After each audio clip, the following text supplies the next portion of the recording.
جلسے اور جلوس کر رہے ہیں، اس سے لوگوں کو نہ صرف خطرہ اس بات کا ہے کہ وہ احتیاط نہیں کر سکیں گے، اور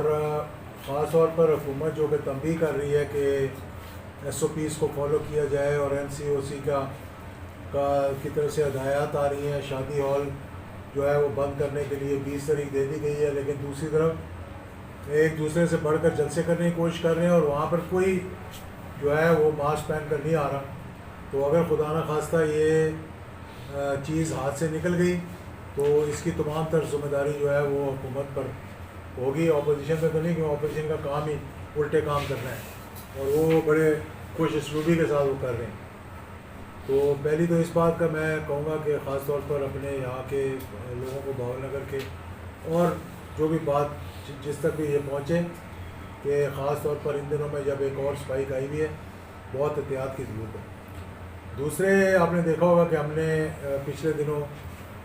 جب ایک بیانیہ آیا پی ایم ایل این کی طرف سے، تو ہم نے استحکام پاکستان کے حوالے سے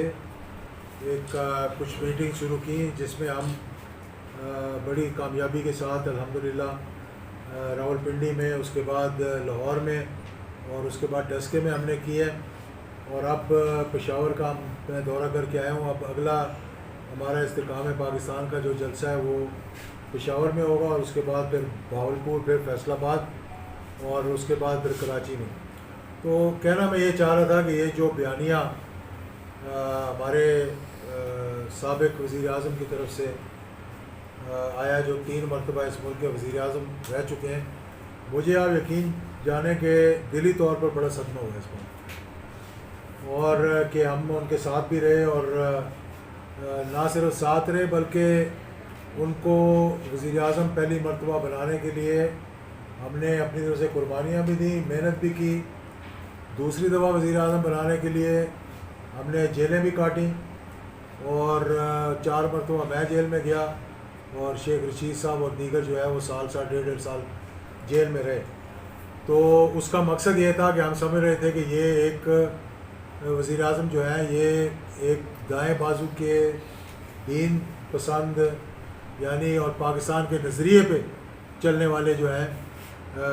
شخصیت ہے، تو اس لیے ہم نے ان کو سپورٹ کی۔ یہ حالیہ بیانیے کے بعد تو میں سمجھتا ہوں کہ اتنا ایسا بیانیہ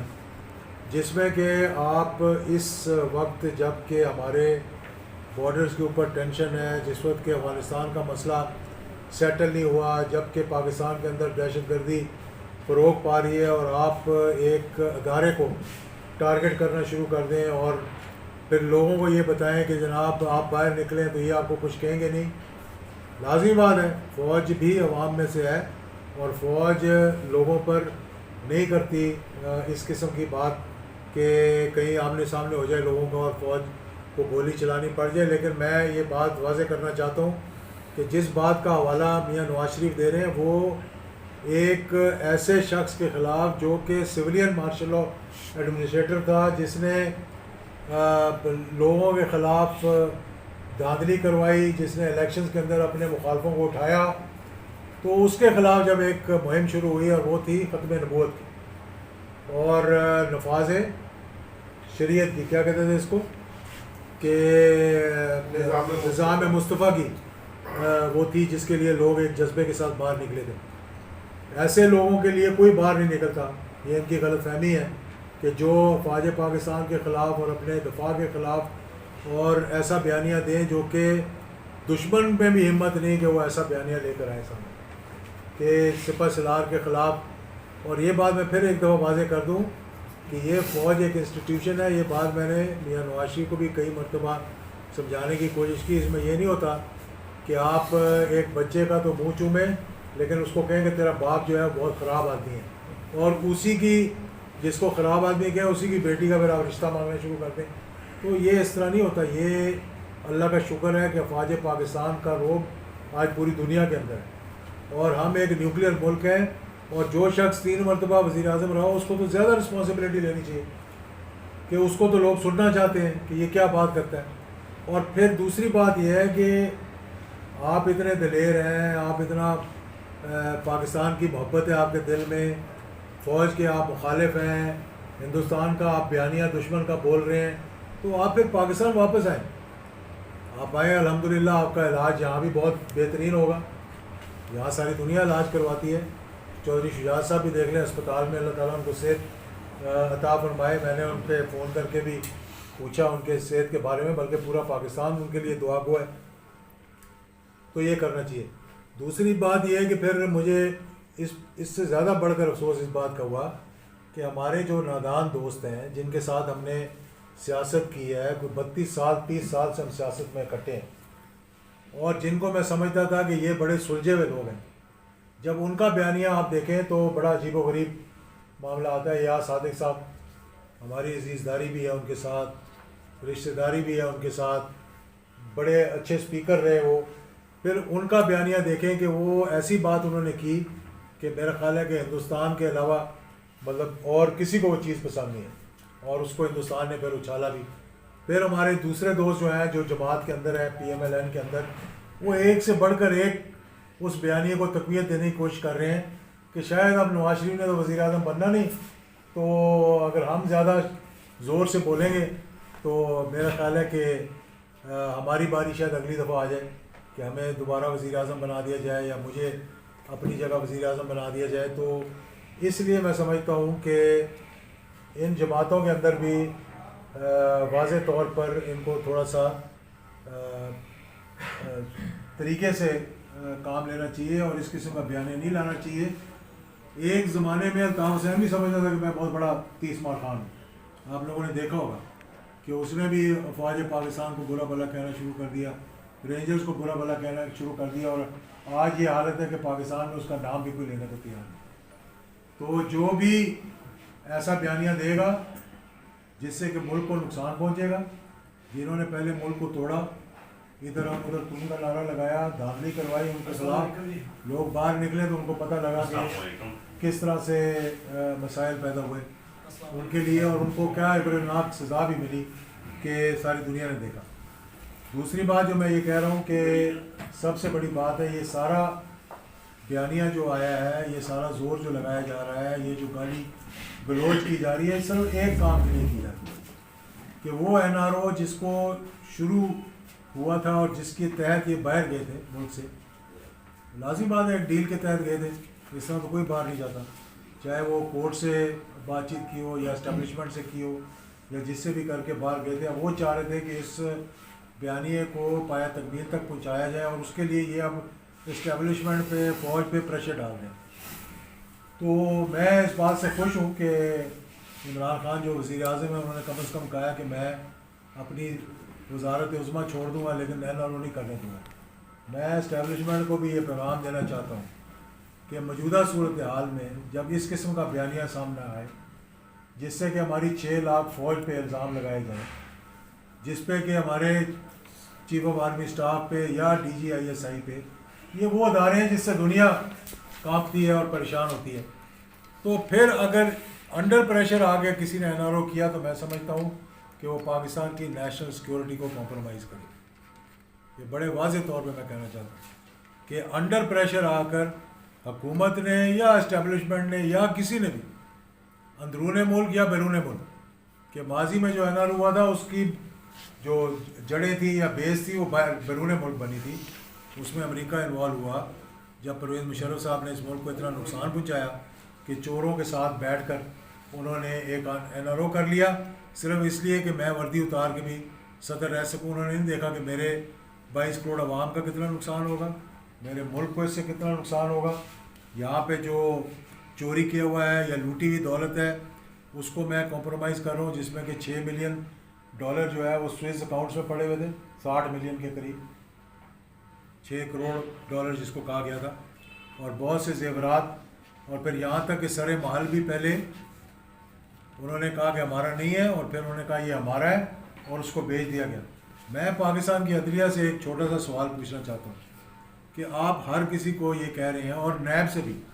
کہ آپ کہتے ہیں یہ منی ٹریل لاؤ. میں پوچھنا چاہتا ہوں کہ وہ جو $60 ملین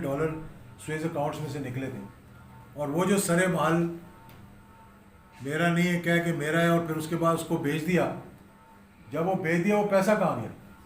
اس کی بھی منی ٹریل کے بارے میں کوئی پوچھے گا یا وہ کسی ایسے این آر او کے تحت اس کو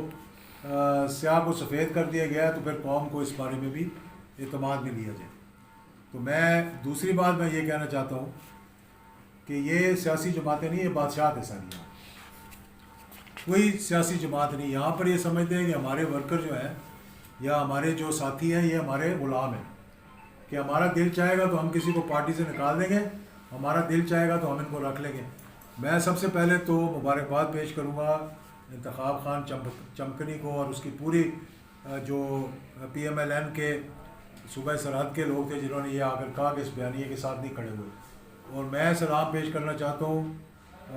جنرل قادر بلوچ کو اور زہری صاحب کو جنہوں نے اس بیانیے کے ساتھ نہیں کھڑے ہوئے جو افواج پاکستان کا بیانیہ. اور میں جو دیگر لوگ جن کا تعلق افواج پاکستان کے ساتھ رہا اور اب نون لیگ کے ساتھ تعلق ہے انہیں بھی کہوں گا کہ وہ اپنی جماعت کے اوپر پریشر ڈالیں کہ وہ چیز یہ اس قسم کے بیانیے کو بند کیا جائے. اور پھر جس میں تھوڑا سا جو سینسیبل بات کرتا ہے، جس میں تھوڑی سی محبت ہے ملک کے لیے، جیسے کہ انہوں نے کہا جی کہ جو چھوڑ کے جائے ان کے گھروں کا گھیراؤ کرو اور مار دو اور فوج کا گھیراؤ کرو اور یہ آپ کو کچھ نہیں کہے گی. تو جب ہمارے سابق گورنر زبیر صاحب نے کوئی عقل کی بات کی تو فوری طور پہ کہا گیا جی کہ یہ تو جو کر رہے ہیں جھوٹ بول رہے ہیں. اور پھر ان کو اتنا بھی نہیں ہمت آئی کہ کم از کم یار تمہاری اتنی بےزتی ہو گئی ہے،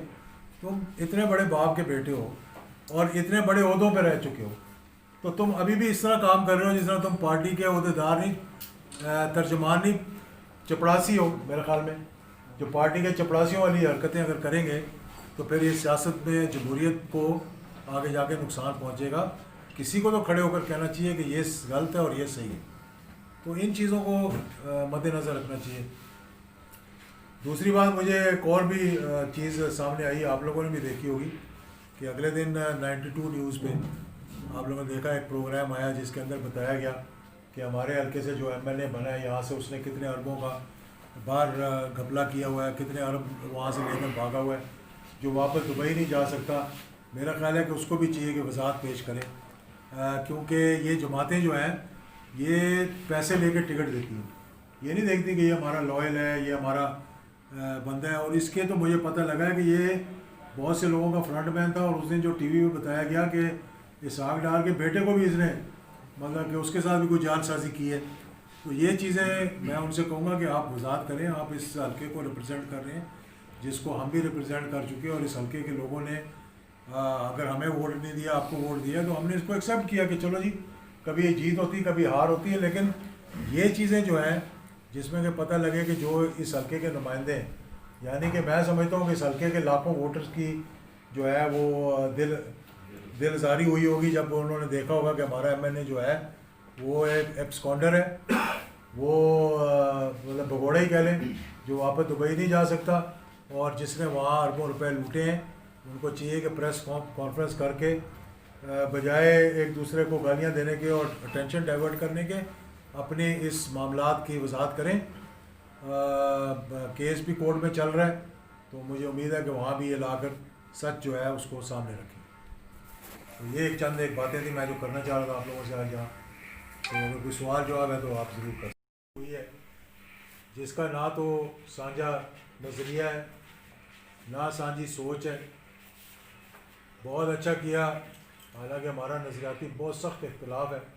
لیکن بر وقت زرداری صاحب نے اس کا نوٹس لیا کہ یہ بیانیہ جو ہے یہ پاکستان کا بیانیہ نہیں ہے اور انہوں نے اپنے آپ کو اس سے دور کر لیا. سنا ہے کہ تھوڑے سا فضل الرحمان صاحب کو بھی احساس ہو گیا اور خیال آ گیا اور انہوں نے بھی تھوڑا بہت سوچنا شروع کر دیا. اور مجھے امید ہے کہ کشمیر کمیٹی کے چیئرمین رہے ہیں، میں ان کے ساتھ بڑا کام کیا ہے، میں ان کی عزت بھی بڑی کرتا ہوں اور میں سمجھتا ہوں کہ ان کو بھی اس حد تک نہیں جانا چاہیے کہ جس حد پہ جا کے واپسی کے دروازے بند ہو جائیں. اور ہم جمہوریت کو، کیونکہ نیشنلسٹ پارٹیاں بھی بیٹھی ہوئی ہیں، دینی جماعتیں بھی اس کے اندر بیٹھی ہوئی ہیں اور سیکولر بھی بیٹھے ہوئے ہیں اور لیفٹسٹ بھی بیٹھے ہوئے ہیں اس کے اندر، مطلب جو نیشنلسٹ پارٹیز ہیں. تو نہ تو ان کا ایک نظریہ یہ انشاءاللہ ایک دو جلسوں کی مار ہے اور اس کے بعد یہ پی ڈی ایم جو ہے خود بخود ہی یہ فارغ ہو جائیں گے. اور اس کی وجہ یہ ہے کہ حکومت نے پچھلے 2.5 سالوں میں جو مہنگائی اور بے روزگاری اور لاقانونیت کو کنٹرول نہیں کیا، کوئی ایسا چیز نہیں لے کر آئے جس سے کہ عام آدمی کو ریلیف ملے. ساری دنیا کے اندر جو ہے وہ سبسڈیز دی جاتی ہیں. 5-6 آئٹم ہوتے ہیں سارے. اگر وہ 5-6 آئٹم ٹھیک کر دیے جائیں، جس میں دالیں ہیں، جس میں آٹا ہے، جس میں چینی ہے، جس میں گھی ہے، اور تھوڑا بہت سبزیاں اگر دالیں وغیرہ کنٹرول کر لیں تو قوم خوشحال ہو جاتی ہے. یہاں پہ کھربوں روپے خرچ کر دیے جاتے ہیں وزراء کے اوپر، پارلیمنٹ کے ارکان کے اوپر، ان کی تنخواہوں کے اوپر. تو جاؤ جلال کے لیے، سیر و تفریح کے لیے تو تھوڑی سی اگر سبسڈی دے دیں، جو کہ ہر دنیا کے ہر ملک میں دی جاتی ہے، تو غریب جو اس وقت کے پس چکا ہے کم از کم اس کو تھوڑا سا ریلیف ملے گا. اور یہ بہت بڑا چیلنج ہے حکومت کے لیے. اور یہی وجہ ہے کہ آج جو اگر 2.5 سال میں حکومت کی کارکردگی اچھی ہوتی تو یہ جو پٹے ہوئے سیاستدان تھے جن کو لوگوں نے ریجیکٹ کر دیا تھا، یہ پھر اس طرح کھڑے ہو کے باندھ باندھ کی بولیاں نہ بول رہے.